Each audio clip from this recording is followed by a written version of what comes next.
J'ai regardé Le Bout du Monde surtout pour son concept, un groupe d'ados qui vont tenter de sauver le monde d'une invasion extraterrestre. Le film est assez plaisant à suivre grâce à un second degré assez cool, mais surtout grâce à la musique qui est vraiment bonne. C'est d'ailleurs le gros point fort du film. Le film tente aussi des choses en nous proposant plusieurs scènes d'action en plan séquence, ce qui est plutôt intéressant pour l'immersion.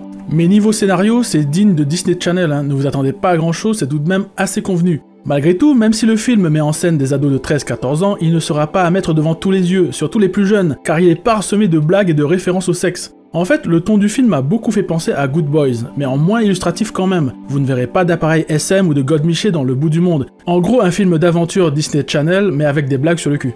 En ce qui concerne les monstres du film, je ne les trouve pas vraiment réussis, ni en termes de design, ni en termes de VFX. Pourtant leur tête est plutôt sympa, mais leur corps n'est pas pensé pour être vu de loin, et leur look n'inspire pas vraiment de crainte, comme pourrait l'être un Alien par exemple. Au niveau violence, le film ne fait pas vraiment de la dentelle, mais reste assez soft, vu que tout le côté gore reste dans le flou en arrière-plan ou en dehors du cadre. Mais la gueule des monstres pourrait en impressionner certains.